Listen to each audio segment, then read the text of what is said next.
Hello, today I want to talk a little bit about Lyney. He's one of my favorite characters in game and I played him a lot in the past year. And surprisingly, he's now on banner. So if you want to make a last minute decision and go for him before he's gone for the next 1000 days, well, I would gladly share things you need to know about this character and my thoughts on Lyney. This is not a guide on how to build him, more a guideline on what to do with this character on your account.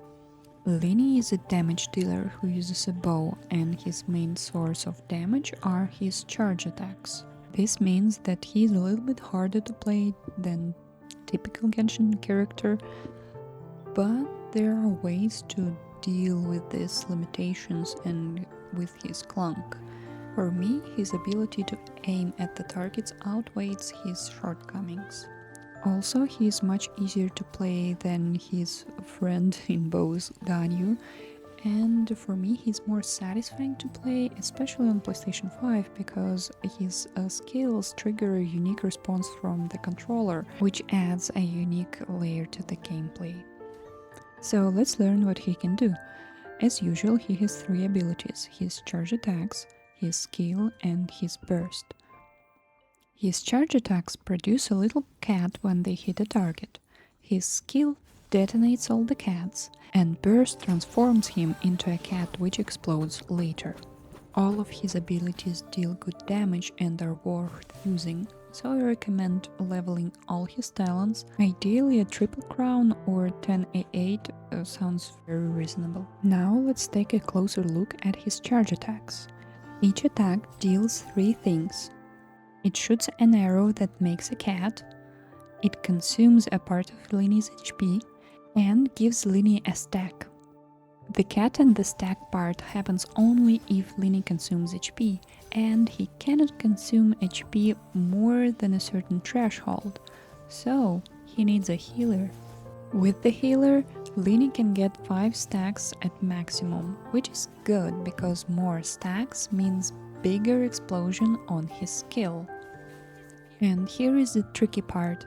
Yes, 5 stacks are good in its big explosion, but getting up to 5 stacks takes a lot of time, and while Lyney is on field, he's quite vulnerable. Also, the buffs will run out by the time you get the 5 stacks, so aim to get 3 or 4 stacks.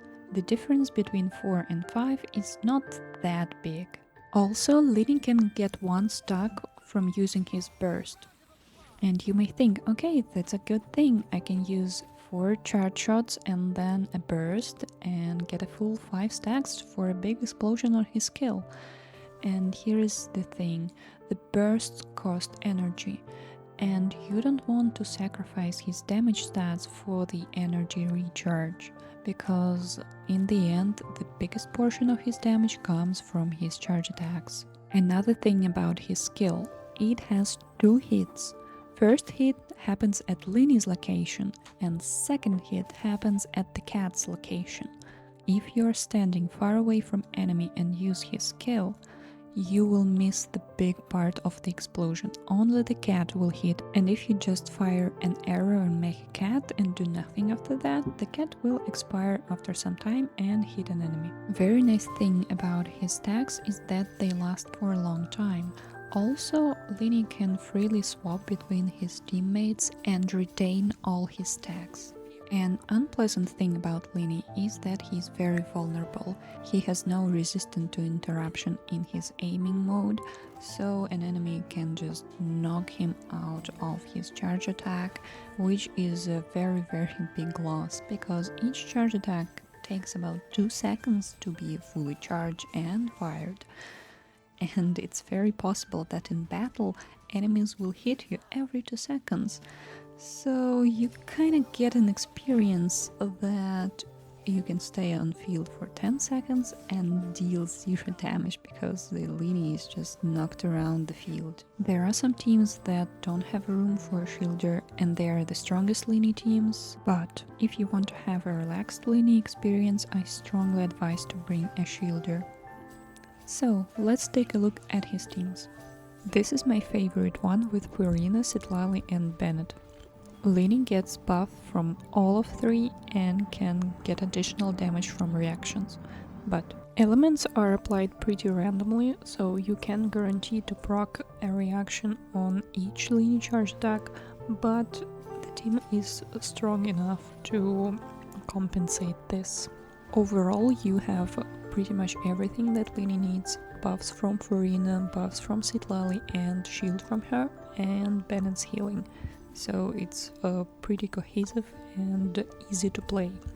One downside is energy requirements on Furina. She pretty much has to have 250 ER to burst every rotation.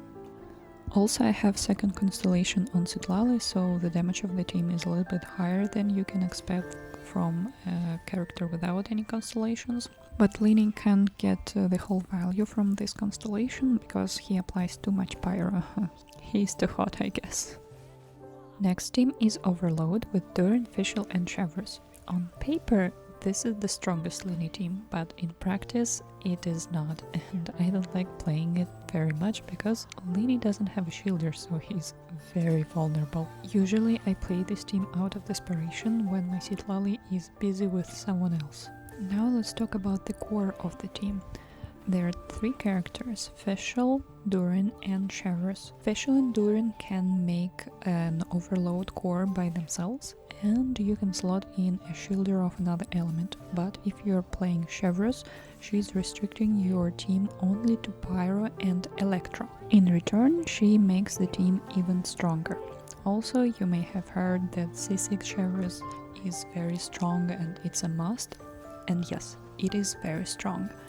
But it doesn't meaningfully change how the team plays. It just makes a good team even stronger.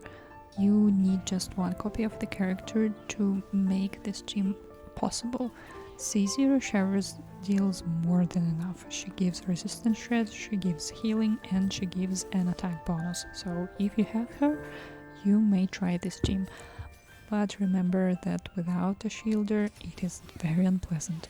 Another shieldless team you can make with Durin and Albedo. In the last slot you can use Bennett or Shilonin. This team is pretty easy to play and it's about pure damage. You will have good on-field one from the Lyney and good off-field damage from Durin and Albedo.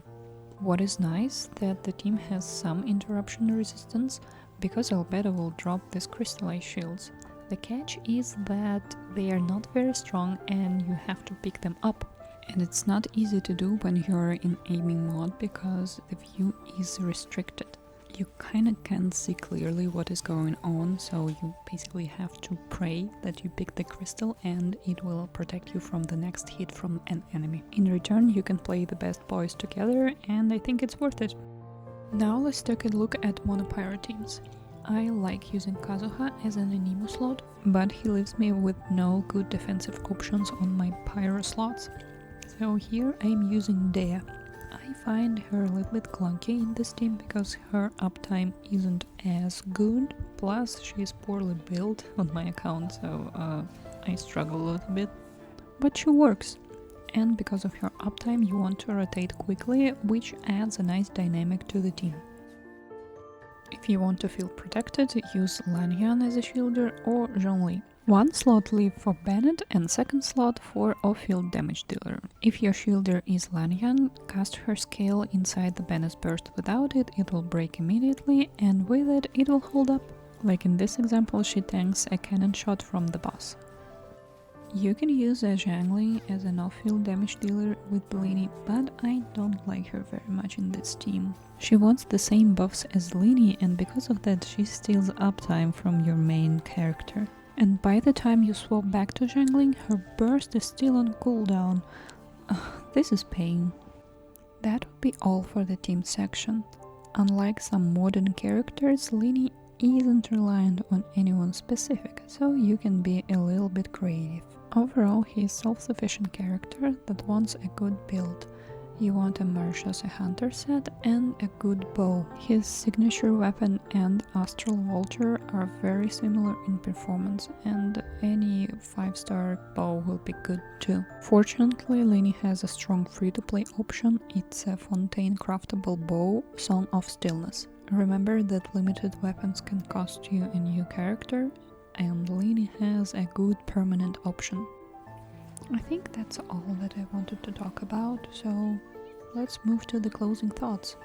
If you have a well-developed account with multiple 5-star characters, Lyney won't be an upgrade for you, especially because he's in very competitive niche. He's a pyro damage dealer.